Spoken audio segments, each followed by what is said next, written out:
Hi, I'm George Anderson from REI Branded Homebuyer. That's www.reibrandedhomebuyer.com if you want to go and check us out. Our saying is no more worry, no more why, just peace of mind with REI. But here today, we are here with Alec Gonzalez, and he's one of my best friends, and he started a business here in Spokane. What we're going to do is something special for everybody here today. We're going to do two interviews on one in one. So I got a camera over there. He's got a camera over here. Alec, tell me about yourself. Man, you are high energy, bro. I'm 63 years old. I've been happily married for over 40 years. My wife, Linda Gonzalez, and my son, Teddy, moved from Seattle to Spokane 37 years ago when Teddy was a year old. Did lots I think I'm what they call a an entrepreneur. I start new businesses all the time. What is that? Multipreneur or something like that, where I just always starting new businesses, always starting new things. I never stop. New ideas, I start things really well, but finishing and flying the plane is never my strength. You know what they call multiple entrepreneurs in one person? There's a word for it. Yeah, it's called crazy. Yeah. Crazy is right. So I'm a starter, not a finisher. I did plant a church about 8 years ago in the West Central neighborhood that went for 10 years. We did some amazing stuff in a really tough neighborhood where I met our best friend, George Grant. He's another guy that I'm going to interview on another podcast. Grant Weaver and his lovely wife, Nanine, who are best friends of Linda and I. And myself too. Yeah, I mean, we did the church for 10 years, did amazing stuff. When that ended, I think I had a kind of one of those moments in your life where you just totally bonked. You know what bonked means? It's a bicycle term where you can't go on. And I just hit a wall. I was totally burnt out. My personality just changed from a high energy, really articulate, gregarious, kind of interpersonal guy, an extrovert at the highest level, and I just bonked and became kind of a turtle, really broken. Spiritually, I felt like I was really okay with God, and God was really okay with me, but I was undone by it, and recovering made me want to do something really useful. In the Old Testament scripture, there's a story about how when people who worked in the temple, the old building that they would meet God in, you'd get to an age of 50 and you could no longer do the work in the temple. But once you got beyond 50, you could help those who did do the work of the temple. And that's really where I got the inspiration for coaching the Red Line. Both a combination of never-ending burnout in my experience and the desire to help those that still are in the work. They're still doing the important work of ministry. Pastors of small local churches had really been my heart's desire to serve them. And then how we got connected with real estate, investment network, and stuff like that, I began to really sort of turn my focus on purpose towards entrepreneurs, small business owners, because I saw them as having the same similar problems. When you're the titular head of an organization and everything falls on you, you have the responsibility, you have the weight of it. You're generally the smartest person in the room. And I don't mean that in an arrogant way, but you've got the vision, you've got the passion, you've got the desire, you putting all the money in, all the hours in, and you really own it. There's a level of energy and productivity and never-ending work that creates this red line, right? That creates this life unsustainability. You're always at that red line, and we know in automotives, right? Redlining is something that's not good. You got to stay away from the red line. And coaching the red line is about helping high-end leaders, people that are really intelligent, very articulate, high energy people that are doing well, but they need to change their mind about one thing or another, gain better focus, better intentionality, make better goals, set different intentions, things like that. And that's really what I'm working on. Because it's easy to get burned out when it comes to business, right? Like, especially when you're a solopreneur. You're doing it mostly yourself. You're just, everything does fall on you, right? You wake up, you're like, did I pay these bills? Did I get these people paid? Is the government coming after me for any other things that I didn't see coming? Maybe there is a person out there that, a client out there that you didn't meet their expectations, right? So, those things will keep an entrepreneur up at night. And that's the reason why you got into business, right? For coaching the red line. Yeah. Yeah. And I think we were sitting in one of the houses that we were flipping one day, and I was drawing your logo on That's the wall, right. right? That's right. You designed our logo. You did. Yeah. There you go. I still use it on my hat and all the stuff that I do, and even got it professionally done. That was kind of before AI. I think I would have done it with AI had it happened now. But yeah, it was on the wall. You put it on black ink with a El Marco or whatever. Yeah, it was on a green wall or like a teal wall or like a seafoam wall. It stayed up there for a while too. Yeah, it did. Until we got it painted. Mm-hmm. Yeah. So what are you doing now these days to add to the community? What's going on? How are you approaching your business here in Spokane? Because that's where you're based out of here, right? Spokane? Mm-hmm. Yeah. Okay. That's a good question. How am I affecting the Spokane's leaders and business owners? And I'm a coach. I'm a life coach and spiritual director.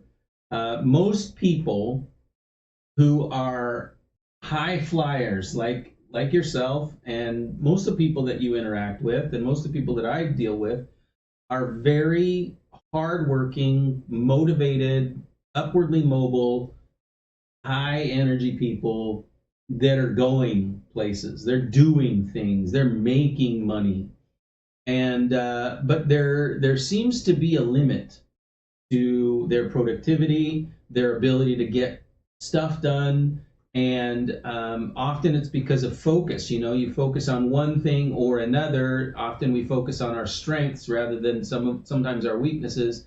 And what ends up happening is that you work and you work and you work to get the business to grow and perform. But the next thing you know, you realize that there's some things that you've left unattended to, right? Maybe it's your family. Maybe it's your marketing. Maybe it's your books. Maybe it's your journaling. Maybe it's your soul.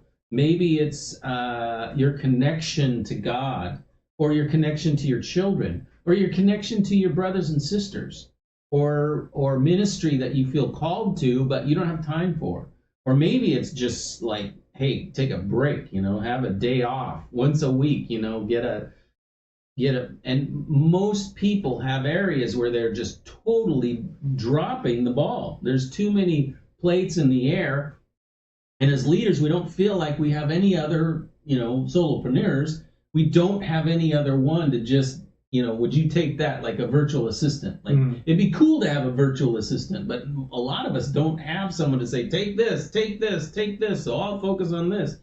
And coaching and spiritual direction helps leaders and high-flying entrepreneurs and pastors slow down, take a little bit of an inventory.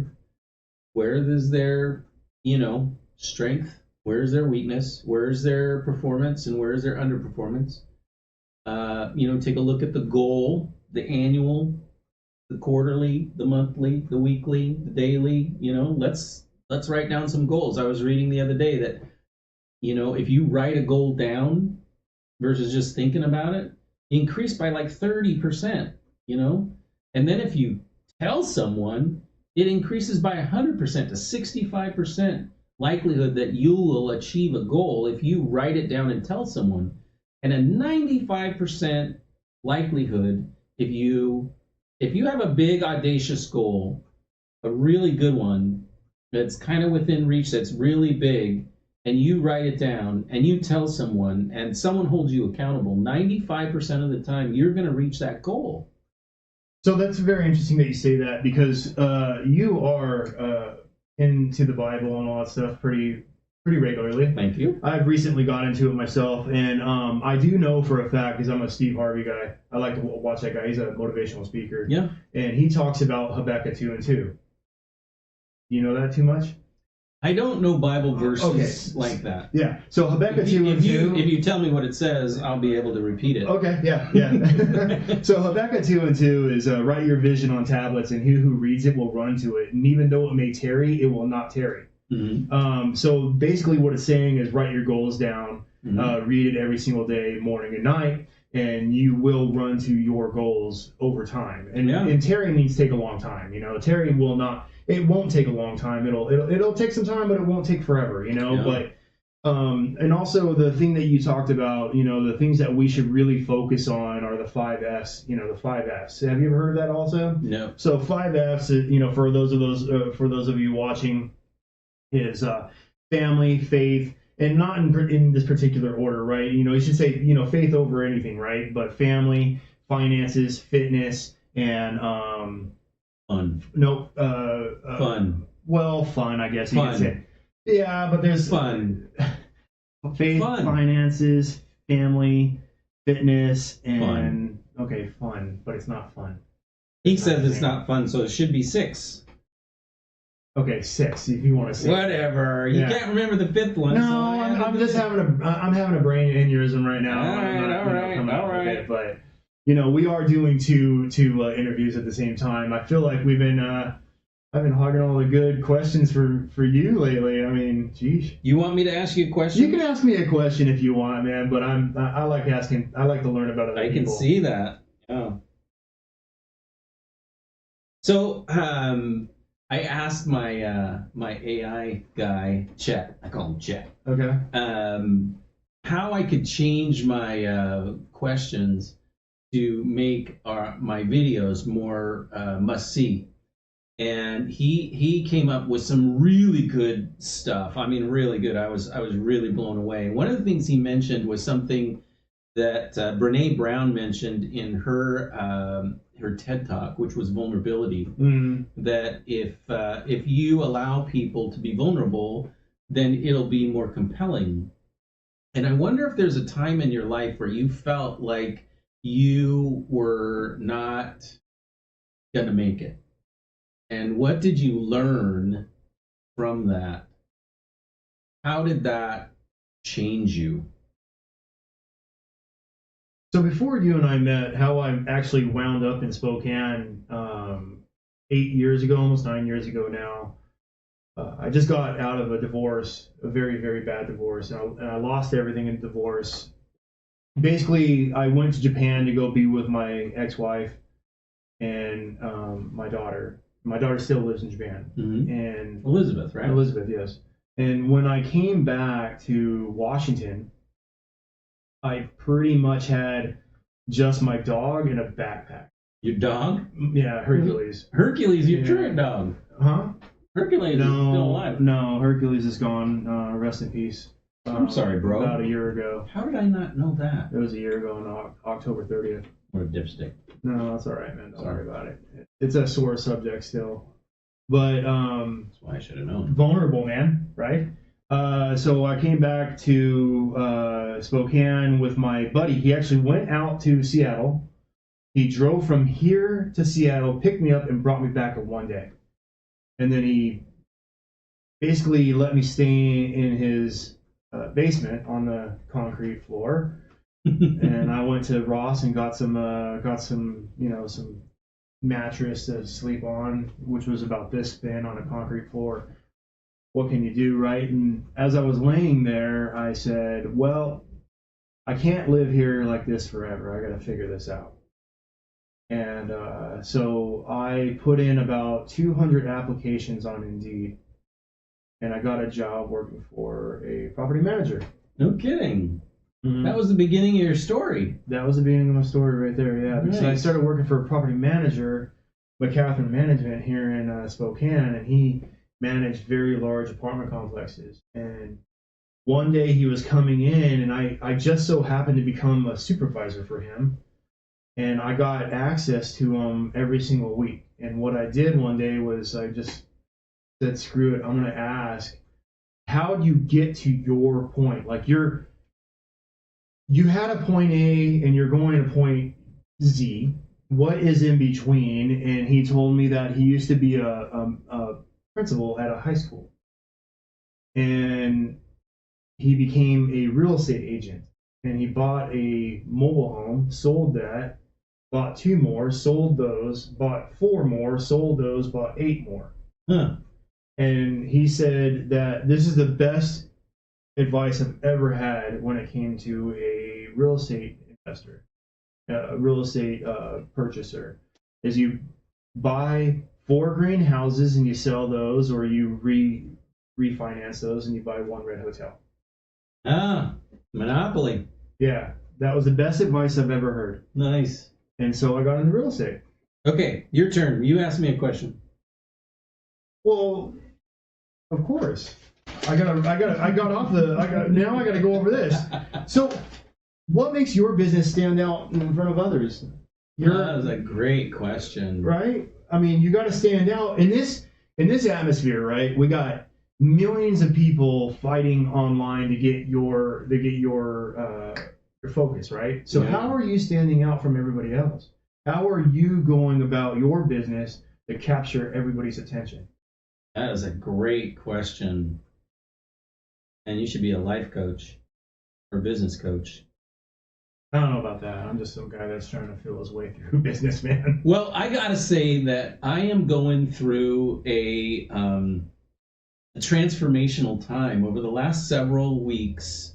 Alex John, who I highly recommend, is a real estate agent in Spokane and a good friend. He has an Airbnb, and we started talking one time about Airbnb stuff. And I told him, I think I was telling him that my energy's low and I don't have the right attitude, and I just kind of, I don't have the right grit, and I'm not ambitious like I was when I started coaching the Red Line. Coaching the Red Line's been around for 4 years, and I've been doing it for 4 years, but I haven't got the level of success and movement that I should have. I'm plenty smart. I'm plenty good at coaching, and I'm a good networker, and I'm not afraid to ask for a yes, but I'm not succeeding. I'm not growing. And what right now I'm going through is a realization that stretch goals and goals 411, accountability, mindset change, energy, asking for referrals and being unabashed about I'm a referral guy. If I'm doing business with you and you're doing business with me, we're going to exchange names of people that we know and love, because I believe in you and I love you, and I think love is union. Love is union, so we're together. And if you're traveling down your road and I'm traveling down my road, I'm going to help you with what I know, and you're going to help me with what because that's what we do. That's just how I roll now. But it wasn't how I did my business. I wasn't acting with a lot of good energy, and I wasn't seeing myself the right way. And now I've decided, I'm doing some goal work every day. I have a coach that's working with me. I'm doing 411, annual goal, monthly goal, weekly goal, daily goals. And I'm just trying to lead all my clients into, hey, you can really do better. Like stretch goals are the thing. Non-conscious mind, acting, changing your behavior, changing your identity, changing positive affirmations about what's true about you, and what are you leaning into as you change. Now you remember that I'm a Christian. I love Jesus, right? I'm a Bible person. And so I'm having some dissonance, some discomfort with, goals and non-conscious mind and some of this hoi polloi, mumbo jumbo. Mm-hmm. We call it psychology. What they call it? Psychobabble back in the 80s? Like, but I really believe it's true. Like what you said about Habakkuk is the same basic thing. You have a thought, you write it down, you tell someone, you get accountability, and life changes. Your mind changes, your body changes, your person changes, your being changes. And that's one of the things that I'm leaning into. I'm basically asking all my clients to join me in this new energy. I'm taking cold showers every day. Thinking about getting a cold plunge. So I'm basically doing the same thing, but I feel like I got a different energy. I've got a different mindset. I've got higher goals. I'm gonna make good money instead of bad money. I'm gonna serve a lot of people, but they're gonna pay me if they can. And if they can't pay me, well, then we'll work something out. I mean, guys like you that make good money can pay me good money. Guys like, other people that I know that are barely making it as pastors and leaders, man, I want to be there for them. Like, I really want to be there for them. So I have a few mentors actually when it comes to business, and right now what we're seeing with you is, and with everybody watching, when you start a business, it's not exactly easy. A lot of people sit there and go, "Oh yeah, I start a business, it's gonna be great," but they don't. Where true north is. You do, yeah, but you don't know about the valleys, the swamps, the mountains. Yeah. The rivers. The punches in the face. Yeah. Right? Everybody has a plan until they get punched in the face. Yeah, everybody has a plan until you get punched in the face. Mike Tyson. Yeah. And as far as Habakkuk 2:2 and writing your goals down, yes, telling a lot of people about your goals is good and all, but you got to be very careful about who you tell your goals to, right? Because some people will shoot you down. I'm doing a little bit of positive affirmation work, and that's what I mean by telling my goals. Like I recently gave up chewing tobacco, and nobody really knows that you're chewing tobacco. I mean, I kind of keep it hidden, but I'm telling people I don't chew tobacco anymore. I still crave it, I still want it, but I don't chew it, And I used to be a low performer. I used to be low energy, but not anymore. I have better energy. I'm excited about the new year. I think I'm going to have a great year. I think I'm going to pay off all my debt. I think I'm going to get a new car, and life is going to go good. I'm really pumped about the new year. Well, Alec, nobody likes a quitter. Yeah, that's true. Thank you for that. I'm just joking. I think you are on the right track, man. You're going to have your pitfalls. You're going to get punched in the face.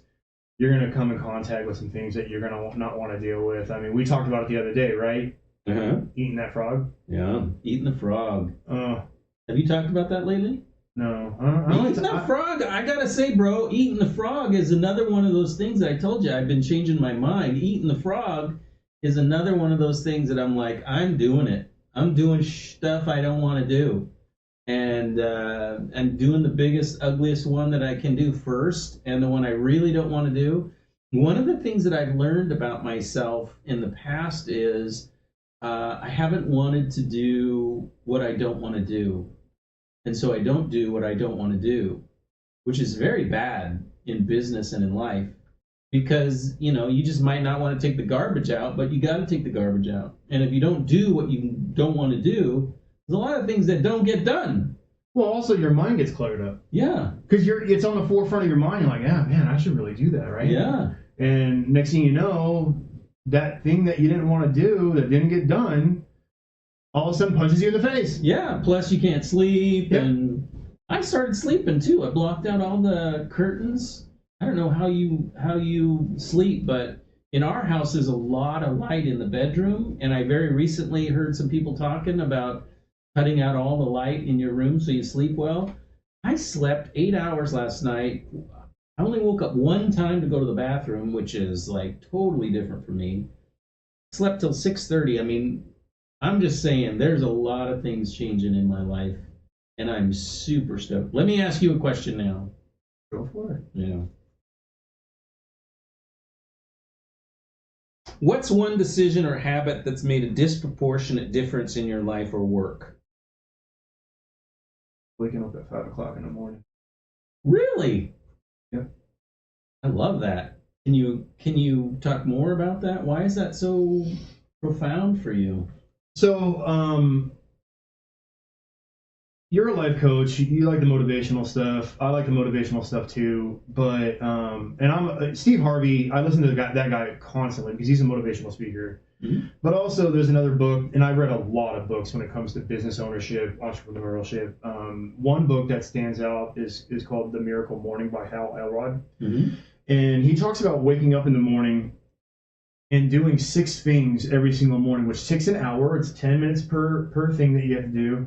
And he breaks it down to this acronym called SAVERS. And I'm a military man, so acronyms are a huge thing in my life. Thank you for your service. Well, you're welcome. I would do it all over again if my knees would allow it. But acronyms are a huge thing. It's called SAVERS, SAVERS. So SAVERS, we're going to break it down and then we'll go through each step, okay? S is for silence, A for affirmations, V for visualization, like visualizing your future, and then E is for exercise, and R is for reading, and S is for scribing, which means writing in your journal. So SAVERS. 10 minutes a piece. It's an hour of your day. And I honestly did this for the longest time, and I'm gonna be honest with you. I kind of fell off that wagon for a while. Huh. Actually, it's been a long time since I actually read. What blocked you? What stopped you from doing that? Because that sounds really good. I mean, really good morning stuff. I mean, I get all those in except exercise. I don't exercise. I don't exercise either. That's the reason why I gained so much weight. But I think what happened is you start hitting these smaller goals that you wanted over time, and you're like, oh, well, I feel accomplished. And you start getting comfortable. And being comfortable is pretty much the antithesis of your entire goal-setting life, right? Like, if you start hitting goals, you're going to start getting comfortable. And once you start feeling comfortable, you're going to get relaxed. And when you get relaxed, you're going to start not doing things. And that's kind of where I got for a while. And actually getting the discipline back is hard. Because you want these things in life, but now you're comfortable and you're like, all right, I don't really need to work as hard anymore. I can just, set it on autopilot and I'm going to get to where I'm going. Well, that's not really the case. You're going to start falling out of these disciplines. And, motivation will get you going, but discipline is what keeps you going. Oh, that's why the cold showers are so good, bro. I'm telling you, cold showers and the cold plunge, it'll change your life. Yeah, I'm not motivated or disciplined to do any of that. I know, but once you start doing it, then you're motivated and disciplined to do everything else. Okay, I'll give you one question, and then I get one more question, and then we'll be done. You get as many questions as you want, man. We're doing a double questionnaire this time, so okay. Yeah. You want me to ask you another question? Go for it, man. Yeah.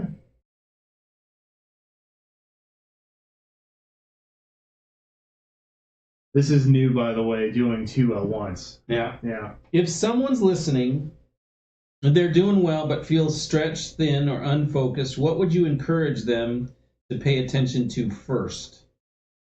If somebody's listening, they're being stretched thin or unfocused, what would you encourage them to pay attention to first?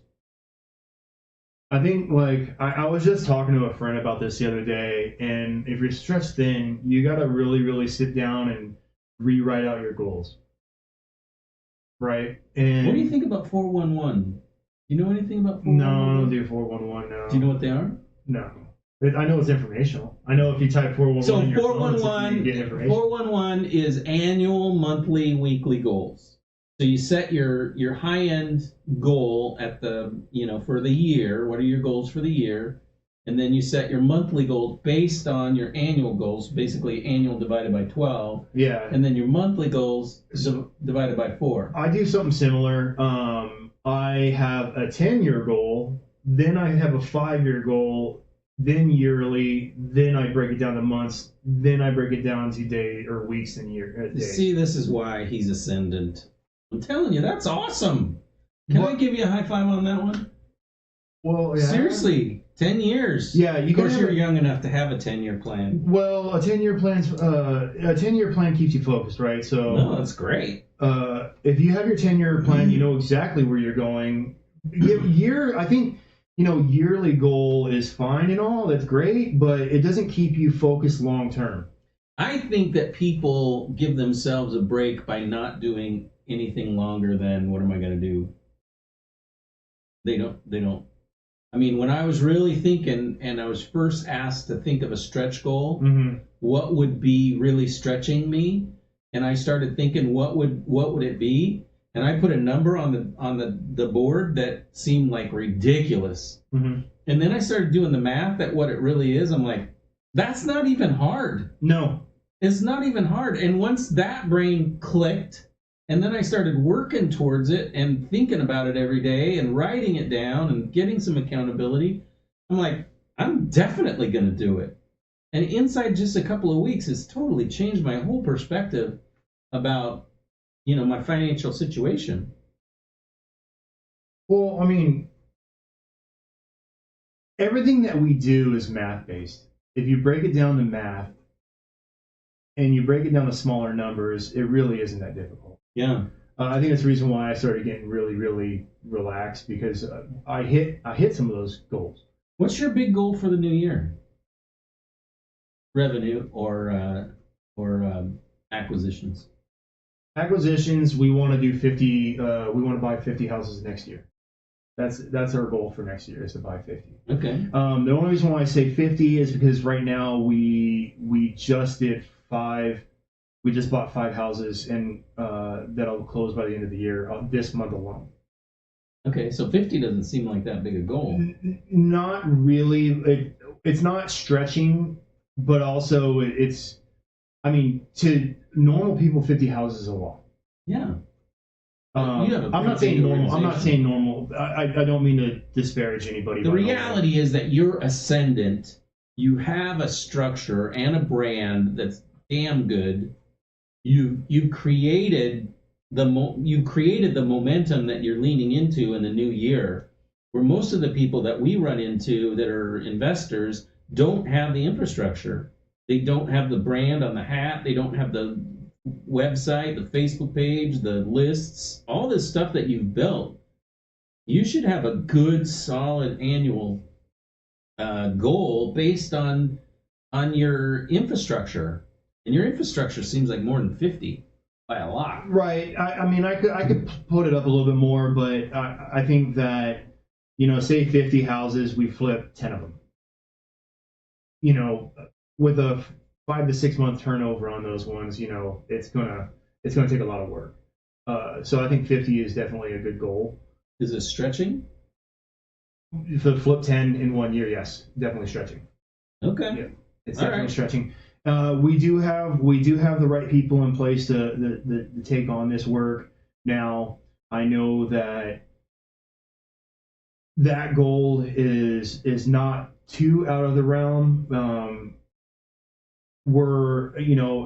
I do a lot of these videos for our clients too. Yeah. So, let me quickly go into who's the perfect. What do you need? I'm really trying to make these videos more interesting and must see, but I still want to be able to say, this is George Anderson, he buys houses. But I'm curious, not only are you needing, opportunities to buy houses, but it sounds like you need electricians and plumbers and builders and roofers and siders, and because you obviously aren't thinking that you're going to do all the work on 50 houses or 10 flips. No, and you and I both know that we used to live in one of those houses when we flipped that house down in Clarkston, Washington, by the way. So what do you need as far as connections? I love meeting up with other business owners, because especially business owners that are in the real estate world when it comes to construction, cleaning services, whatever it is, that's what we're looking for, because we need networking in any business is the biggest thing that you can do for your business. Networking is the most is the most difficult thing that you can do, because you want to be in the same rooms as those people. Okay. And that's the reason why I do a lot of business owner interviews, just like you're doing now, to get our brand out there, right? Yeah. I mean, that's the very best thing that you can do is meet up with those people. So yes, we are looking for painters, contractors, anybody that's doing cleaning or anything like that. Also, other business owners that we want to know what you're doing in your business to make your business better. Also, we're reaching out to clients all the time that are trying to sell their house. That's what we're doing. So if you know somebody that is trying to sell their house, that they maybe inherited it, or maybe they're going through a very bad situation and they can't fix their house up, we will come over and we'll take a look at it, and we'll see what your best option is. Good. Okay, I'm done with mine. You got any questions for me? I love you, man. That's not a question. Anderson, That's one of my best friends, was there on one of the darkest days of my life. I really appreciate you. I was talking to a friend of mine before you got here, and one of the things that I really want to do is create space for me to say thank you. George, in a day that was maybe the worst day of my life, showed up at my doorstep with his lovely wife and a box of food from Costco. And my wife had gone through a cardiac arrest, and everything's fine now. Don't worry. Linda's doing great. No, she's amazing. She's amazing, yeah. Right? But at the day that you came over, I wasn't sure she would get out of the hospital. I mean, I really didn't know if she was going to live or die. And you showed up, and you just were the best of friends. The best of friends. And you just have been such a dear friend to me. And I'm really grateful for you as my, good buddy. And because I'm so excited about what you're doing in the real estate investment world, and part of my business is attached to the real estate investment world. It's fun for me to be in a podcast with one of my best friends and someone that is, I think, at the top or near the top of Spokane real estate investors, REI branded home buyers, or you've got a couple of different companies, it seems like. Because there's REI. I'm only focused on REI branded home buyer right now. Okay. I'm not really focused on the construction side of anything. Okay. We have handyman services available every once in a while, but Okay. we're mainly looking for just purchasing houses at this point. Okay. You got any other questions for me on your list? No. All right. I think we just hit it all. All right. How do people get a hold of you? That's a good question, right? You know what? Hey, we got to ask that. How do we get a hold of Alec Gonzalez, the man, the myth, the legend? CoachingTheRedline.com. You can go to my website, see some videos, read some blogs. Find me there. Alec at CoachingTheRedline.com is the email.